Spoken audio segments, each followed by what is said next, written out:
नमस्कार दोस्तों, civil service institute में एक बार फिर से आप सभी का स्वागत है। तो एंशियंट हिस्ट्री में मौर्य काल हो गया था। आज हम देखते हैं यहाँ पे उत्तर मौर्य काल। ठीक है। तो इसके बारे में सारी डिटेल यहाँ पे हम देखेंगे कि जो उत्तर मौर्य काल रहा उसका एक तो काल परिचय पूरा डिटेल करेंगे। उसके बाद फिर जो विशिष्टता रही इस काल की वो देखेंगे। विदेशी शासकों के बारे में देखेंगे कौन कौन से रहे, उससे रिलेटेड कुछ जो भारतीय शासक हैं वो देखेंगे। और जो मौर्योत्तर काल के पर्टिकुलर प्लेस हैं ऑन मैप, इनके बारे में हम डिटेल में देखेंगे कि कौन से प्लेस कहाँ पे हैं, उनसे रिलेटेड क्या इंपॉर्टेंट चीज़ें हैं जो कि परीक्षा की दृष्टि से काफ़ी महत्वपूर्ण है। ठीक है। तो वन बाय वन सारी चीज़ों को हम यहाँ पे शुरू करते हैं। देखिए, अगर उत्तर मौर्य काल या मौर्योत्तर काल जिसको हम कहते हैं उसकी बात करें तो इसका जो टाइम पीरियड रहा वो आपको मिलेगा 200 बीसी से लेकर के कब 300 एडी तक का। ठीक है। अब इसके बीच में कुछ विदेशी शासक रहे और कुछ भारतीय शासक भी रहे। और इस जो मौर्य उत्तर मौर्य काल रहा इसकी विशिष्टता क्या रही, तो वो वैदेशिक व भारतीय सत्ताधारियों का शासनकाल ये रहा और विकेंद्रीकृत राजनीतिक शासन व्यवस्था रही यहाँ की। ठीक है। तो ये इस उत्तर मौर्य काल की एक विशिष्टता रही। इसके बाद पर्टिकुलर कुछ विदेशी शासकों के बारे में देखते हैं। तो सबसे पहले जो यहाँ पे आए वो हिंद यूनानी शासक थे। इसमें दो वंश थे, एक तो था यूथिडेमस वंश और एक था यूक्रेटाइडीज वंश। ठीक है। इसके बाद अगर शकों की बात करें तो शकों की चार शाखाएं थीं इंडिया में। एक पंजाब शाखा था, तो उसका जो संस्थापक वो मोयूस था, मथुरा शाखा। इसका जो संस्थापक वो राजुल था, उज्जैन शाखा। इसका संस्थापक नस्तन या अस्तन, ऐसे ही कुछ नाम उसका है, क्लियर नहीं है ये। इसके बाद जो छहरात शाखा थी, इसका जो संस्थापक था वो कौन था, भूमक था। ठीक है। इसके बाद पहलो वंश, इसका संस्थापक मिथ्रेडेट्स प्रथम था। और उसके बाद फिर कुषाण, इसके संस्थापक कौन, कुजल कडफिसेस। ठीक है। अगर भारतीय शासकों की आप बात करेंगे तो यहाँ पर शुंग वंश आपको मिलेगा 184-85 बीसी से 72 बीसी तक का। उसके बाद कव्य वंश मिलेगा 72 बीसी से लेकर 27 बीसी तक का। और उसके बाद फिर सातवाहन वंश मिलेगा 234 बीसी से लेकर के 203 एडी तक का। ठीक है। ये साउथ इंडिया में रहा। तो ये कुछ महत्वपूर्ण डिटेल थी उत्तर मौर्य काल के बारे में कि जो विदेशी शासक, भारतीय शासक और काल परिचय, उनकी विशिष्टता क्या क्या रही है। इसके बाद हम ऑन मैप देखते हैं जो महत्वपूर्ण चीजें हैं, महत्वपूर्ण प्लेसेज हैं, उनके बारे में इंपॉर्टेंट क्या क्या चीजें हैं। ठीक है। तो सबसे पहले हम यहाँ पे देखते हैं ताम्रलिप्ति के बारे में। यह है ताम्रलिप्ति। तो ताम्रलिप्ति क्या था कि यहाँ से NBPW, इसका मतलब होता है उत्तरी उत्तरी काले पॉलिशदार कृष्ण लोहित मृदभांड। ठीक है। देखिए, मृदभांड जो है इनसे हम वहाँ की संस्कृतियों का पता लगा सकते हैं। खैर, एक सेशन हम पूरा मृदभांड पे ही करेंगे जिसमें कि बहुत सारे जो मृदभांड, जैसे मान लिया बहुरंगी मृदभांड है तो वो किस सभ्यता से प्रेरित हैं। और उसके बाद फिर लाल काले रंग के मृदभांड है वो किस कल्चर से रिलेटेड है। विभिन्न रंगों वाले मृदभांड है वो किस कल्चर से रिलेटेड हैं। ऐसे ही NBP जो डब्ल्यू है, ये उत्तरी काले पालिशदार कृष्ण लोहित जो मृदभांड है, ये यहाँ से इसके अवशेष प्राप्त हुए हैं। कहाँ से, ताम्रलिप्ति से। ठीक है। देखिए, ताम्रलिप्ति जो था ये कहाँ था, वेस्ट बंगाल में, पश्चिम बंगाल में। और एक बंदरगाह नगर था जो कि उत्तरापथ जो हमने अपने प्रीवियस सेशन में देखा था, वहाँ के लिए एक उसके साथ एक मार्ग में पड़ता था। और व्यापार है, वाणिज्य है, ये सारी चीज़ें काफ़ी होती थी। कहाँ से, रोमन साम्राज्य से इनका काफ़ी डिटेल में था। और इसका जो अगर मतलब आप ये देखें कि इसका इम्पोर्टेंस ताम्रलिप्ति का, तो लगभग गुप्तोत्तर काल तक का वाणिज्यिक और व्यापारिक केंद्र लगभग ये बना रहा ताम्रलिप्ति। ठीक है। इसके बाद जो इसमें नेक्स्ट प्लेस है वो है घंटसाला। तो ये घंटसाला जो प्लेस है ये कहाँ होगा, ये आंध्र प्रदेश में होगा, है ना। यहाँ पे आप नोट डाउन कर लीजिए। खैर, मैप से क्लियर भी हो रहा है कि कहाँ पे है कहाँ नहीं। मैप भी मैंने इस तरह से ले रखा है, तो कोई वो नहीं। ठीक है। देखिए, इसके बारे में अगर महत्वपूर्ण चीज़ें हम कुछ देखें तो यह जो था बौद्ध धर्म की बौद्ध धर्म की एक शाखा है, उसका नाम है महासंघिक। ठीक है। तो बौद्ध धर्म की जो महासंघिक शाखा थी, शाखा के अवर शिला संप्रदाय का प्रमुख केंद्र है। अवर शिला संप्रदाय का क्या है, प्रमुख केंद्र। ठीक है। इसके बाद इसमें जो नेक्स्ट है वो है भट्टी प्रोलू। तो जो भट्टी प्रोलू है ये भी कहाँ होगा, सेम आंध्र प्रदेश में ही होगा। यहाँ पे इसको नोट डाउन कर लेते हैं। भट्टिप्रोलु के बारे में। तो यह स्थल जो है अपने महास्तूप के लिए प्रसिद्ध है। महास्तूप के लिए प्रसिद्ध है यह स्थल। ठीक है, जिसमें बुद्ध के पवित्र जो अवशेष हैं वो रखे हैं। तो बुद्ध के पवित्र अवशेष यहाँ पे रखे गए हैं। ठीक है, इसके बाद जो नेक्स्ट है वो है भाजा। तो भाजा जो है ये होगा महाराष्ट्र में। और इसके बारे में महत्वपूर्ण चीज़ ये है कि यहाँ पे गुफाएं हैं। और इन गुफाओं की जो महत्वपूर्ण विशेषता क्या है कि इन गुफाओं के अंदर सूर्य का प्रकाश या सूर्य की किरणें प्रवेश करती हैं। ठीक है, सूर्य की किरणें प्रवेश करती हैं। और जो गुफा है उसके दक्षिणी भाग में, और इसके दक्षिणी भाग में क्या है, देवी देवताओं की आकृतियां उत्कीर्ण की गई हैं। देवी देवताओं की आकृतियां जो है वो उत्कीर्ण की गई हैं। ठीक है, सॉरी, उत्कीर्ण की गई हैं। ठीक है, इसके बाद है भृगु कक्ष या भारू कक्ष, कहीं कहीं इसको लिखा जाता है। तो भृगु कक्ष के बारे में डिटेल में हम यहाँ पे देखते हैं। तो भृगु कक्ष कहाँ होगा, तो ये गुजरात में होगा, है ना। महाभारत के अनुसार अगर आप बात करें तो इसका संबंध किससे है, तो इसका संबंध है ऋषि भृगु से।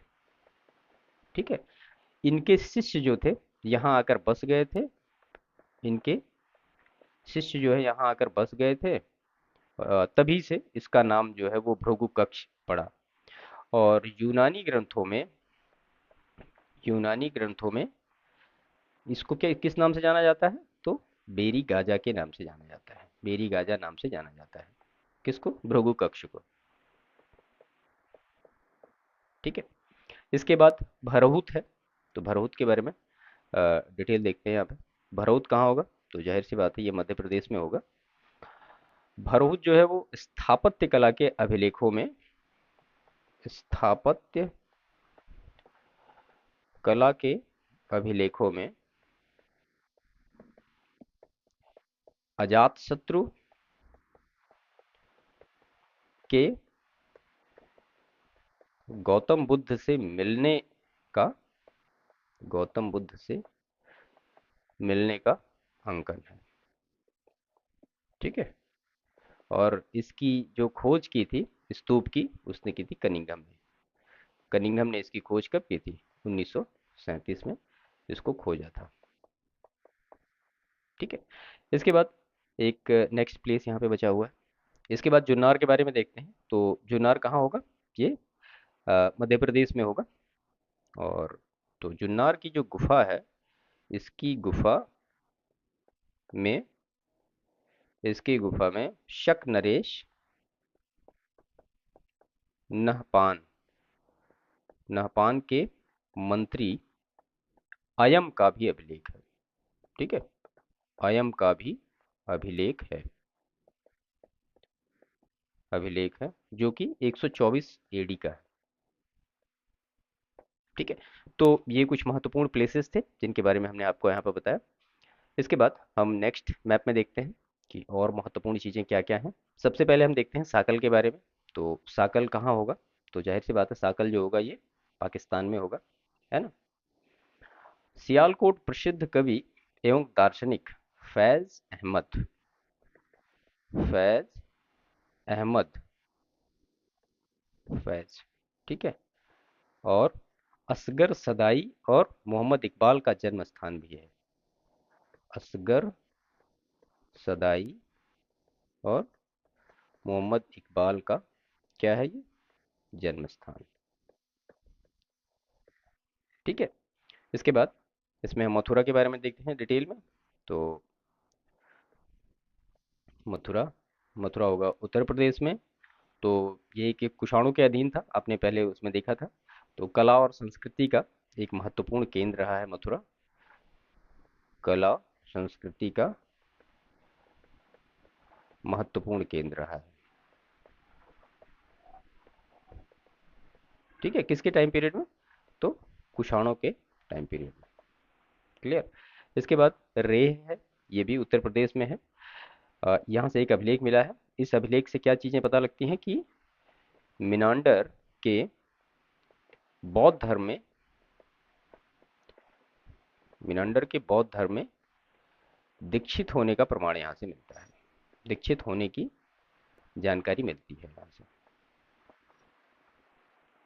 ठीक है। इसके बाद इसमें और हम देखें तो यहाँ पे है माध्यिका, यहाँ पे लिख लेते हैं इसको। तो माध्यिका जो है ये गुजरात में होगा। यहाँ से द्वितीय शताब्दी ईस्वी पूर्व के सीवी गणतंत्र के सिक्के प्राप्त हुए हैं। कौन सा? सीवी गणतंत्र के सिक्के यहाँ से मिले हैं, सिक्के मिले हैं।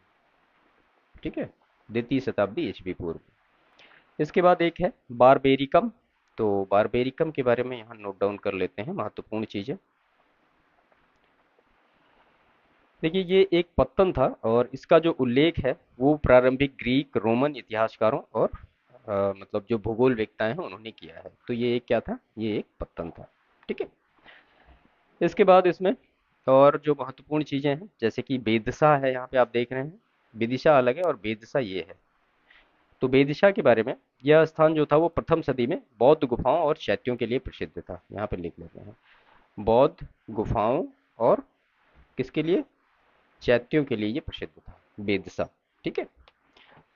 इसके बाद इसमें नेक्स्ट प्लेस जो है वो है विदिशा। विदिशा के बारे में, विदिशा एमपी में है। यहाँ से हेलियोडोरस द्वारा स्थापित हेलियोडोरस हेलियोडोरस द्वारा स्थापित हेलियोडोरस द्वारा स्थापित गरुण स्तंभ।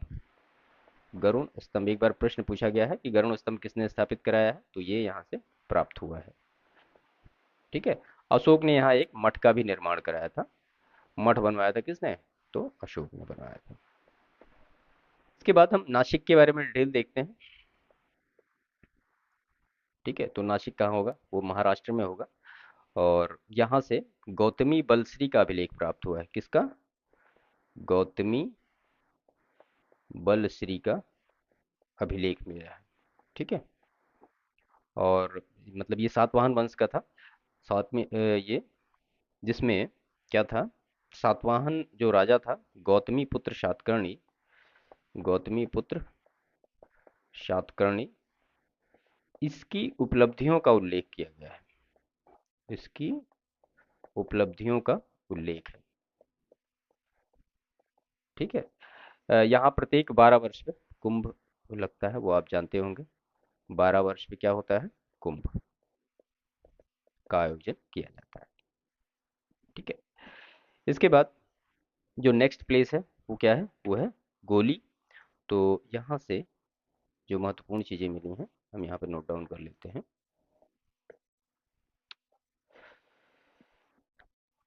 देखिए यहाँ से प्राप्त साक्ष्य जो है वो हीनयान से संबंधित है। हीनयान संप्रदाय से रिलेटेड है, संप्रदाय से रिलेटेड है। और जो कि अमरावती, नागार्जुन कोंड और मुंटा पल्लई कला शैली के समकालीन है। और इसके बाद फिर नागार्जुन कोंड के बारे में देखते हैं। तो नागार्जुन कोंड कहाँ होगा? ये भी आंध्र प्रदेश में होगा। यहाँ के उत्खनन में क्या क्या मिला है? तो यहाँ के उत्खनन में स्तूप मिला है, बिहार मिला है, और क्या मिला है? चैत्य मिला है और मंडपों के अवशेष प्राप्त हुए हैं। ठीक है, मंडपों के अवशेष यहाँ से प्राप्त हुए हैं। इसके बाद इसमें नेक्स्ट हम देखते हैं जो कि है कार्ले। तो कार्ले आप यहाँ पे देख रहे हैं। कार्ले के बारे में डिटेल देखते हैं। कार्ले भी कहाँ होगा? ये मतलब तो कार्ले, तो चैत्य का निर्माण पर्वत के भीतरी भाग में अर्धवृत्ताकार आधार वाले अष्टभुजाकार स्तंभों की दो पंक्तियों व तीन भागों में विभाजित करके किया गया है। ठीक है, यहाँ पे एक चैत्य का निर्माण किया गया है। चैत्य निर्माण हुआ है जो कि कैसा है, मैं आपको बता दे रहा हूँ। पर्वतों के भीतरी भाग को अर्धवृत्ताकार आधार वाले अष्टभुजाकार स्तंभों की दो पंक्तियों व तीन भागों में विभाजित करके किया गया है तथा इसके मध्य में एक चौड़ा कक्ष बना हुआ है। इस चैत्य का निर्माण किसने कराया था? तो शातवाहन काल में इसका निर्माण हुआ है, ईसा पूर्व प्रथम सदी में।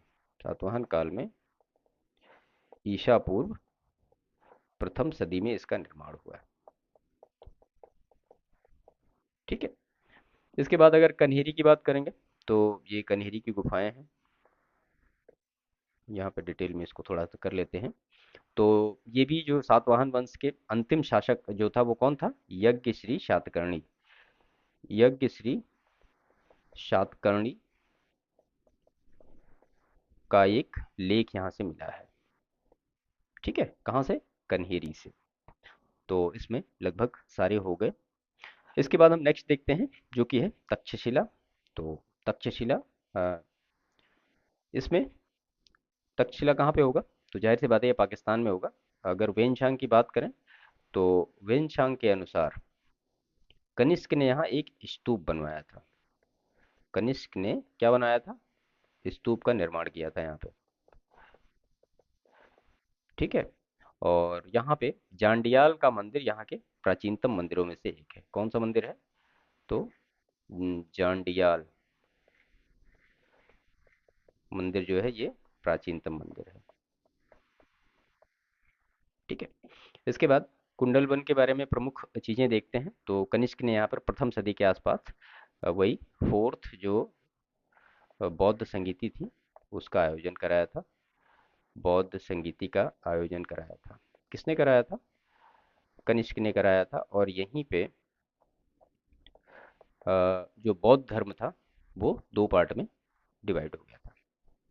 ठीक है, एक हीनयान और एक महायान, इस तरह से अलग अलग चीजों में डिवाइड हो गया। इसके बाद पेशावर के बारे में देखते हैं। तो कुषाण का शासक जो था कनिष्क ने इसे अपनी राजधानी बनाया था। तो कनिष्क की या क्या थी ये? कनिष्क की राजधानी थी ये। और यहाँ से एक बौद्ध स्तूप का निर्माण भी कराया उसने। बौद्ध स्तूप का निर्माण किया। ठीक है। नेक्स्ट हम देखते हैं इसमें जो कि है द्वारिका। ये यहाँ पे आप देख रहे हैं। तो द्वारिका कहाँ होगा? ये गुजरात में होगा। प्रारंभिक मध्यकाल में शंकराचार्य ने, जिसने? शंकराचार्य ने यहाँ पर एक प्रसिद्ध पीठ की स्थापना की थी।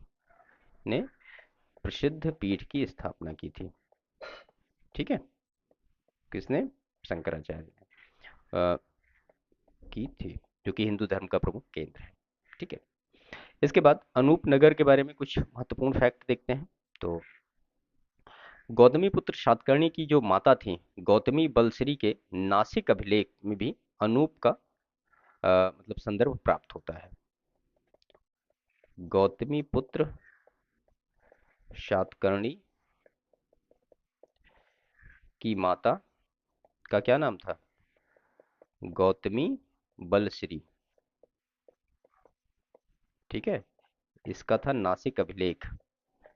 नासिक अभिलेख जो कि 115 एडी का है। इसमें इसका संदर्भ प्राप्त होता है। ठीक है। इसके बाद नेक्स्ट जो इसमें है खंडगिरी उदयगिरी की गुफाएं और उसके बाद फिर ललित गिरी की गुफाएं। तो उसके बारे में हम डिटेल में यहाँ पे देखते हैं। तो यहाँ पे खंडगिरी की गुफाएं और उदयगिरी की गुफाएं। तो इन पहाड़ियों पर बनी गुफाओं पर खारवेल के खारवेल के हाथी गुम्फा अभिलेख, हाथी गुम्फा जो अभिलेख है वहां से प्राप्त हुए हैं। अभिलेख प्राप्त हुए हैं। ठीक है। ललित गिरी की जो गुफाएं हैं तो ललित गिरी की गुफाएं ये भी कहाँ? उड़ीसा में ही होंगी। तो यहाँ पर पाई गई जो बुद्ध की खड़ी प्रतिमा है, बुद्ध की खड़ी प्रतिमा पर कंधे से घुटने तक वस्त्र में सिलवटें बनी हुई हैं। वस्त्र में सिलवटें जो है वो बनी हुई हैं। ठीक है। अगर कला शैली की बात करेंगे तो फिर वही मथुरा और गांधार, ये दोनों कला शैलियों को परिलक्षित करती है। ठीक। इसके बाद फिर इसमें नेक्स्ट है जो कि है क्या? करीमनगर। करीमनगर के बारे में यहाँ पे देख लेते हैं। तो करीमनगर जो था ये सातवाहन काल में एक व्यापारिक केंद्र था। तो यहाँ पे इसको ऐसे लिख देते हैं, एक व्यापारिक केंद्र था। किस काल में? सातवाहन काल में। ठीक है। इसके बाद इसमें जो नेक्स्ट है वो है जग्यापेट। यहाँ पे आप देख रहे हैं, तो जग्यापेट के बारे में डिटेल में हम देखते हैं थोड़ा सा। तो यहाँ पे सातवाहन काल का एक स्तूप मतलब मिला है, या वहाँ पे उसका निर्माण किया गया, और जो उसकी कलाकृतियाँ हैं वो अमरावती कलाकृतियों से संबद्ध हैं। तो सातवाहन काल का स्तूप, सातवाहन काल में एक स्तूप का निर्माण किया गया, एक स्तूप का निर्माण किया गया, और इसकी जो कलाकृतियाँ हैं वो अमरावती कला से संबद्ध हैं, अमरावती कला से संबद्ध हैं। ठीक है। इसके बाद अमरावती के बारे में डिटेल में देखते हैं। अमरावती जो प्लेस है यहाँ पे, ठीक है, तो ये भी सातवाहन और इक्ष्वाकु शासकों ने मतलब अमरावती जो कला थी इसको संरक्षण प्रदान किया था। सातवाहन और इक्ष्वाकु शासकों का, शासकों ने इस कला का प्रोत्साहन किया, इस कला को प्रोत्साहित किया। ठीक है। इसके बाद फिर वैजयंती है। तो वैजयंती जो है ये प्राचीन काल में कदम्बों की राजधानी थी, कदम्बों की राजधानी थी ये, और इसकी स्थापना किसने की थी? मयूर शर्मन ने की थी। सॉरी, इसकी स्थापना मयूर शर्मन ने की थी।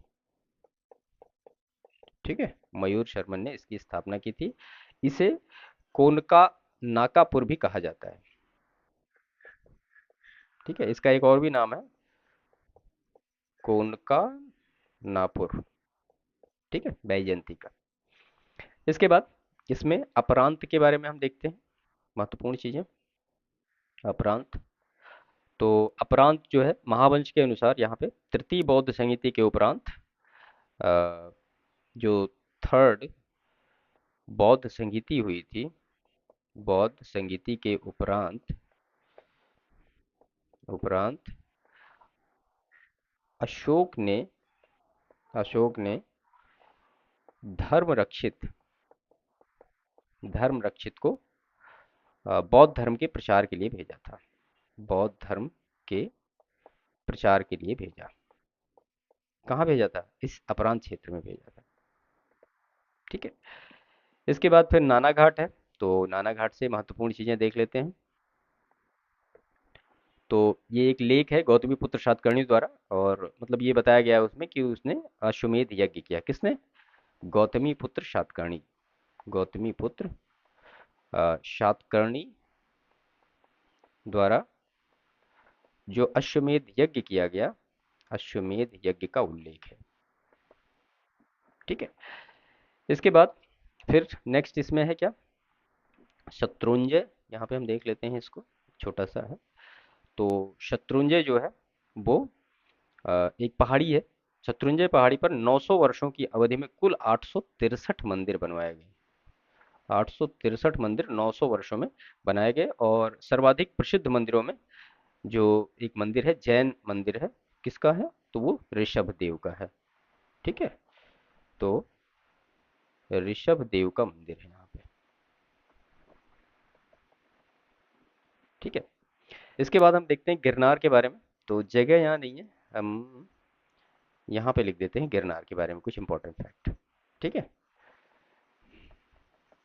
गिरनार के बारे में जो महत्वपूर्ण चीजें हैं वो हम यहाँ पे लिख देते हैं। यहाँ से अशोक का एक बृहद शिलालेख प्राप्त हुआ है, अशोक का बृहद शिलालेख मिला है। कहाँ से? और रुद्रदामन, रुद्रदामन और किसके? स्कंदगुप्त के भी अभिलेख यहाँ से मिले हैं, स्कंदगुप्त के भी अभिलेख मिले। ठीक है, तो ये गिरनार से हुआ। इसके बाद ये जो प्लेस है, इसके बाद अगर उज्जैन की आप बात करेंगे तो उज्जैन आप जानते हैं कि 12 ज्योतिर्लिंगों में से एक है, हिंदू धर्म का काफी मतलब प्रमुख केंद्र है आस्था का, और महाकालेश्वर का मंदिर है, आप जानते हैं ये सारी चीजें। तो ये कुछ महत्वपूर्ण चीजें थी इसके बारे में। ठीक है, तो ये कंप्लीट हुआ, इसमें सारे हो गए जितने भी प्लेसेस हमने ले रखे थे। तो मौर्योत्तर काल के जो प्रमुख जहाँ पे प्लेस हमने लिए थे उनके बारे में डिटेल में डिस्कशन किया, और बाकी जो शासक थे, किस किस शासक से कौन कौन सी चीज़ें रिलेटेड हैं, प्रश्न लगभग इससे पूछे जाते हैं कभी कभार। तो वो सारी चीज़ें आप इस पूरे उत्तर मौर्य काल से इतना कर लेंगे तो आपको निश्चित ही उससे लाभ होगा। ठीक है, तो सेशन को समाप्त करते हैं। चैनल को अभी तक जिन्होंने सब्सक्राइब नहीं किया, प्लीज़ चैनल को सब्सक्राइब करिएगा। वीडियो अगर पसंद आया तो लाइक करिएगा, दूसरों को शेयर भी करिएगा। मिलते हैं नेक्स्ट सेशन में, तब तक के लिए थैंक यू।